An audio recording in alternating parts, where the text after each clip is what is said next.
Hello everyone. एक topic जो start कर चुके थे वो है सर्कुलेटरी सिस्टम।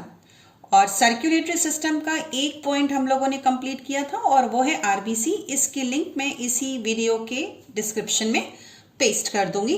अब हम आ रहे हैं डब्ल्यूबीसी पे और ल्यूकोसाइट पे। टॉपिक इस समय ब्लड है जो सर्कुलेटरी सिस्टम का हिस्सा है। आरबीसी कवर कर चुके, डब्ल्यूबीसी और प्लेटलेट्स को आज कवर करेंगे इस वीडियो में। डब्ल्यूबीसी का पूरा नाम हो गया ल्यूकोसाइट।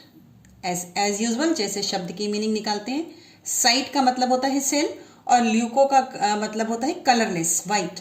जैसे आपने सेल में पढ़ा था, उसमें लिखते हैं सेल में एक पॉइंट लिखते हैं ल्यूकोप्लास्ट यानी कलरलेस प्लास्टिड। वैसे ही यहाँ पे जो सेल है वो वाइट कलर का है, इसलिए उसका नाम डब्ल्यूबीसी और ये दो करेक्ट नेम हो गया ल्यूकोसाइट। अब ये ल्यूकोसाइट हमारे पास दो तरीके के हैं ब्लड के अंदर। एक के लिए हमने वर्ड यूज किया ग्रेन्युलोसाइट, साइट माने फिर सेल हो गया, और ग्रेन्युलो का मतलब ऐसा सेल जिसके साइटोप्लाज्मिक ग्रेन्यूल्स हो। पिक्चर ऑलरेडी ड्रॉ करके रखी है। और यहाँ न्यूक्लियस देखिए बाइलोब्ड है, ये हमारा हो गया बाइलोब्ड न्यूक्लियस।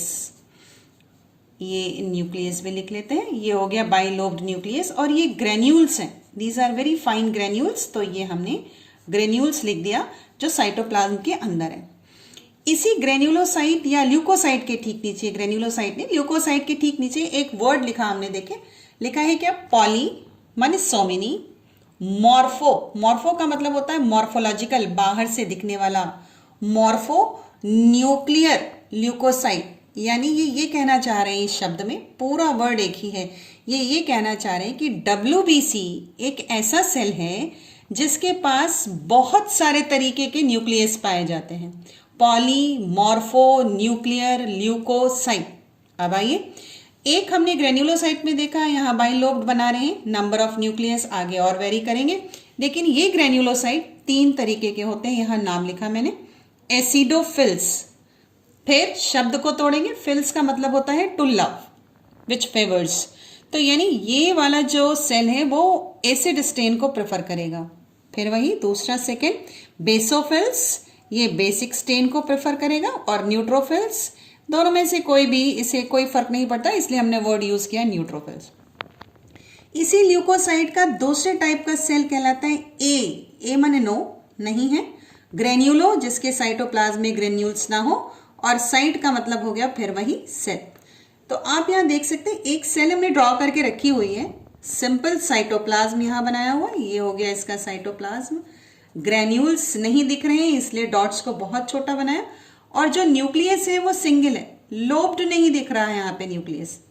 लेकिन ये ए ग्रेन्युलोसाइट भी दो तरीके के हैं, नाम यहाँ लिखा मैंने, लिम्फोसाइट, अगेन साइट माने सेल, और लिम्फोसाइट का मतलब ऐसा जो कि एंटीबॉडी बनाए। मोनोसाइट, यहाँ फिर साइट का मतलब सेल, और ये डिफेंस सिस्टम का ये भी फैगोसाइटिक फंक्शन होता है।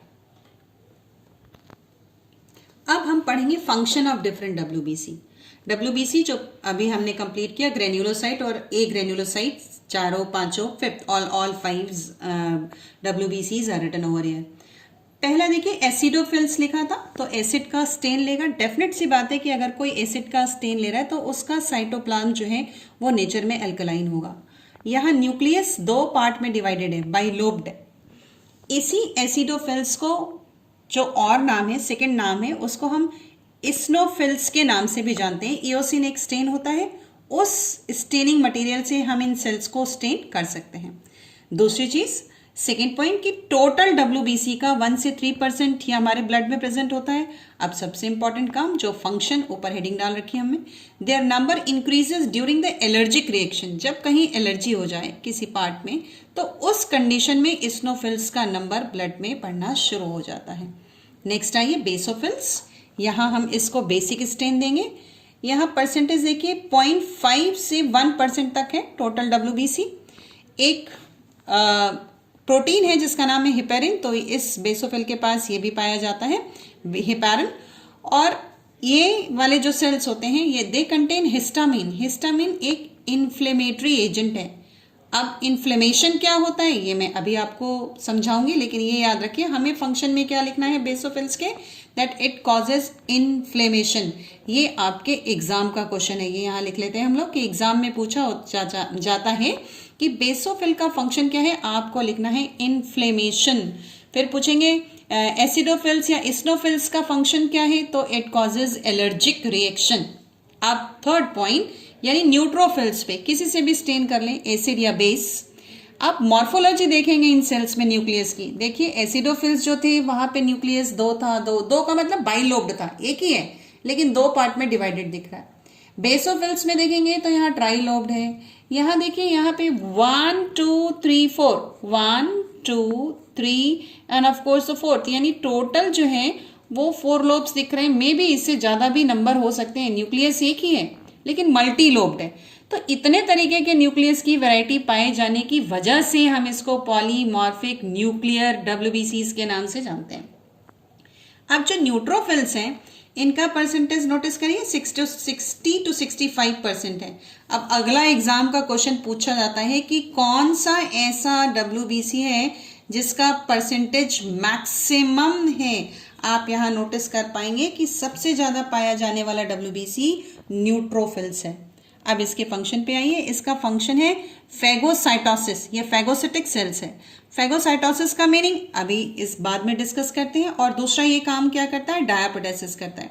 ये दो टर्मिनोलॉजी एग्जाम में डिफाइन करने के लिए आएगी, तो इसको मैं फिर से एक्सप्लेन करूंगी। फिर आइए लिम्फोसाइट पे। ये स्मॉलेस्ट WBC है, सबसे छोटा। अगर हम उसके परसेंटेज के हिसाब से चलें तो 30 से 35% टोटल WBC का पाया जाता है। बहुत ध्यान से देखिए, इनके साइटोप्लाज्म में ग्रेन्यूल्स नहीं है। अगर ऐसे लेबल कर दें तो ये प्लाज्मा मेम्ब्रेन हो जाएगी। सभी के सेल्स में कोई दिक्कत नहीं है। कोई भी मेम्ब्रेन किसी सेल के चारों तरफ हो तो हम वर्ड यूज करते हैं प्लाज्मा मेम्ब्रेन। न्यूक्लियस देख लीजिए, यहाँ पे कोई लोब नहीं है, सिंगल है न्यूक्लियस। ये न्यूक्लियस सिंगल है, राउंड है। तो जो लिम्फोसाइट होते हैं वो सेल्स में न्यूक्लियस मल्टीलोब नहीं होता, बाइलोब नहीं होता, सिंगल न्यूक्लियस है। और ये एंटीबॉडीज प्रोड्यूस करते हैं। तो इनका फंक्शन क्या हो गया, क्योंकि टॉपिक हमारा फंक्शन के ऊपर बेस्ड था, इनका फंक्शन हुआ टू प्रोड्यूस एंटीबॉडीज। और ये एंटीबॉडीज एक स्पेशल वर्ड यूज करते हैं हम लोग, ये डिफेंस प्रोटीन कहलाती हैं। ये डिफेंस प्रोटीन कहलाती हैं, यानी ये हमारी बॉडी में उन फॉरेन पार्टिकल्स के केमिकल्स को डिस्ट्रॉय करती हैं, एंटीटॉक्सिन बनाती हैं, जो कि बैक्टीरिया या वायरस सिक्रीट करते हैं। तो वर्ड पे ध्यान करेंगे, ये हमारी डिफेंस प्रोटीन कहलाती हैं। अब ये लिम्फोसाइट जो कि डिफेंस प्रोटीन कहला रही हैं, ये दो तरीके के होते हैं, T cells and B cells. और इसको यहाँ 10th के स्टैंडर्ड का नहीं है तो थोड़ा सा ये स्किप कर सकते हैं। T सेल्स और B cells types of lymphocyte है, लेकिन इन सब का फंक्शन एंटीबॉडीज बनाना ही है। अलग अलग तरीके से, दो डिफरेंट तरीके से ये डिफेंस सिस्टम में काम करते हैं। फिर आइए मोनोसाइट। इसके न्यूक्लियस को नोटिस करेंगे, ये न्यूक्लियस जो है वो किडनी शेप्ड है या हॉर्स शू शेप्ड है। तो इसका न्यूक्लियस लार्ज भी है, यानी हम यहाँ वर्ड यूज करेंगे लार्ज न्यूक्लियस। ये हमने लिख लिया लार्ज न्यूक्लियस। और यहाँ नोटिस करिए किडनी शेप्ड और यू शेप्ड लिखा हुआ। एक वर्ड लिखा है ई सेंट्रिक इन पोजिशन, बहुत एग्जाम में नहीं पूछा जाता, लेकिन ई सेंट्रिक का मतलब होता है जब कोई चीज किसी एक कॉर्नर की तरफ शिफ्ट हो। एक अलग से सर्कल बना के दिखा देते हैं क्योंकि न्यूक्लियस बड़ा है, यानी इस तरफ शिफ्टेड है। कायदे से न्यूक्लियस बीचों बीच होना चाहिए था, बट क्योंकि किनारे की तरफ शिफ्टेड है इसलिए हमने वर्ड यूज किया है ई सेंट्रिक इन पोजिशन। यहाँ न्यूक्लियस की बात करें, देखिए न्यूक्लियस नीचे की तरफ शिफ्टेड है। अब ये नेचर में फैगोसाइटिक है and also called wandering cells. Wandering cells को हम लोग मैक्रोफेजेस भी कहते हैं। वॉन्डरिंग सेल्स का सीधा सीधा मतलब ये होता है कि ये अपनी जगह छोड़ करके डैमेज टिश्यू के पास उन डैमेज टिश्यू का इलाज करने या बैक्टीरिया और वायरस को मारने के लिए पहुंच जाती हैं। अब थर्ड टाइप का ब्लड सेल्स है ना, तो वो हमने लिखा प्लेटलेट्स। दूसरा नाम थ्रोम्बोसाइट्स। एक बहुत इंपॉर्टेंट कैरेक्टर बताएं आपको कि ये जो थ्रोम्बोसाइट्स हैं ये सिर्फ मैमल्स में पाए जाते हैं। MAMMALS, right.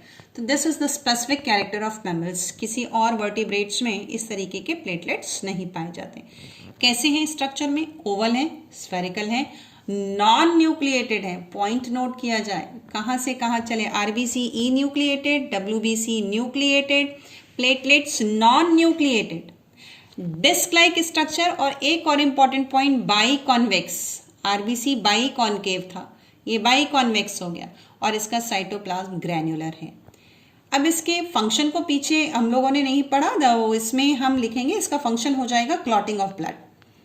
ये जो प्लेटलेट्स हैं ये प्रोटीन रिच होते हैं, तो कौन सी प्रोटीन जो इसमें मैक्सिमम प्रोटीन पाई जाती है उस प्रोटीन का नाम है थ्रोम्बोस, यहां तक पार्ट खत्म हुआ, थिनिन, राइट। तो thrombosthenin protein is present in maximum concentration in thrombocyte, सबसे ज्यादा ये पाई जाती है।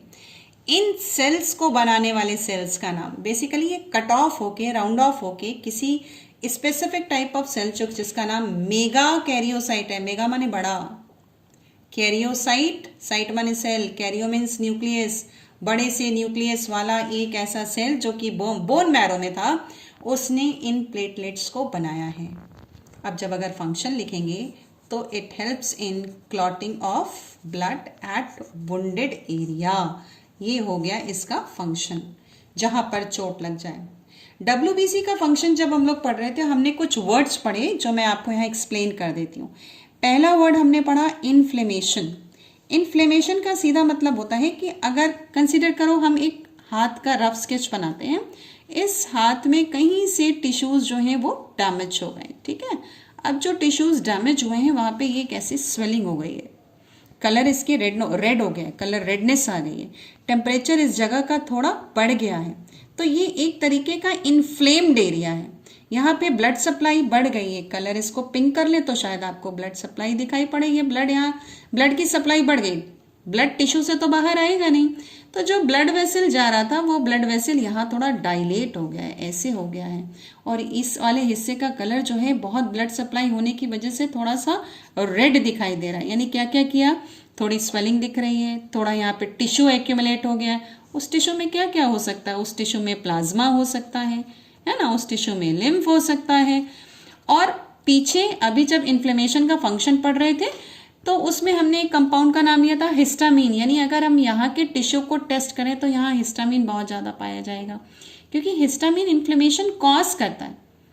अब तरीका क्या है कि हम इन्फ्लेमेशन क्यों होने दे रहे हैं, क्यों जबरदस्ती बॉडी यहाँ पे ब्लड वेसल को डायलेट कर रही है, या हिस्टामिन का कंसंट्रेशन बढ़ रहा है, यहाँ के टिश्यूज जो हैं वो खुद ही फ्लूइड को बाहर निकाल रहे हैं, प्लाज्मा दे रहे हैं।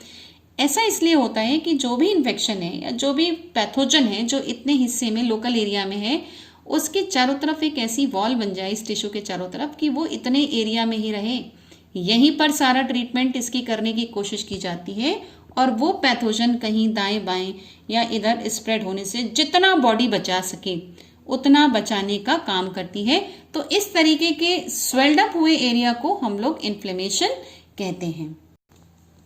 अब मैंने एक कैपिलरी ड्रॉ की हुई है, CAPILLARY, है ना, ब्लड कैपिलरी। इससे फाइन कुछ नहीं होता। और जो हेडिंग हमने डाली है वो है डायापेडेसिस। पीछे हम लोग इस वर्ड को पढ़ के आए हैं WBC के फंक्शन में, ठीक है। एक ब्लड कैपिलरी है तो डेफिनेटली ब्लड होगा, तो जो फ्लूइड पार्ट है उसको हम प्लाज्मा लिख सकते हैं, ये प्लाज्मा हो गया।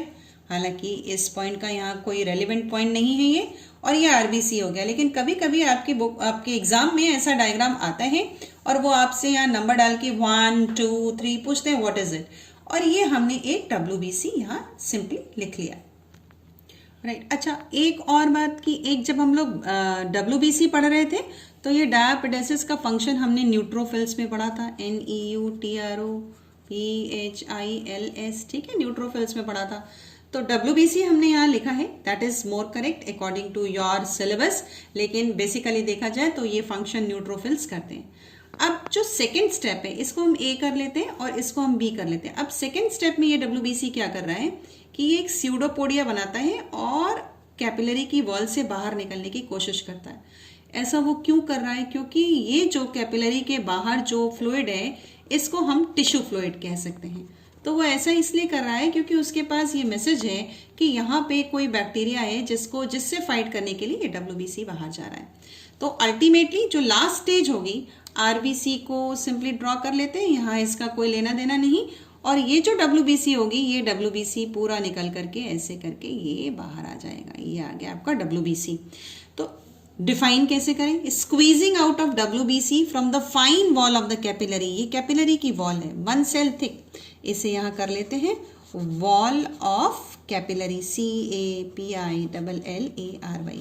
तो squeezing out of WBC from the wall of the capillary is called, ultimately देखो ये टिश्यू फ्लूइड में बाहर आ गए, सो इट इज कॉल्ड डायापेडेसिस। क्यों आ रही है?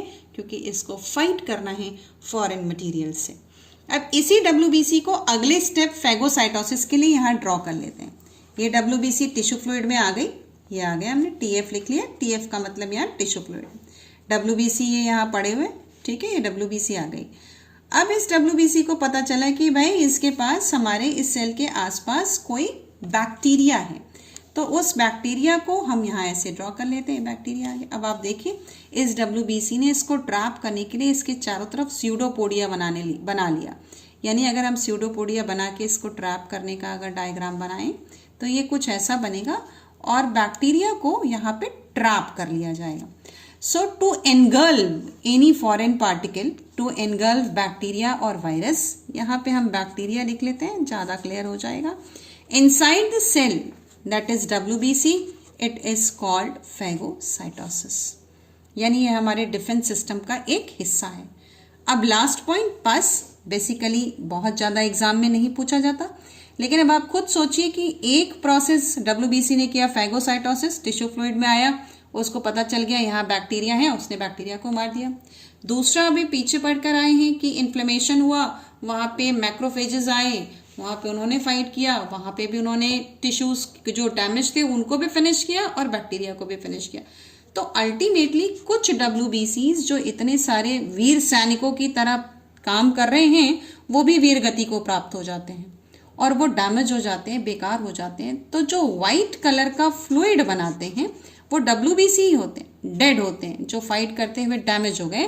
तो जो व्हाइट ब्लड सेल्स हैं जो डैमेज हो चुके हैं, जो डेड हो चुके हैं, वो जब कहीं एक्यूमुलेट हो जाते हैं, so that is known as pus. So thank you.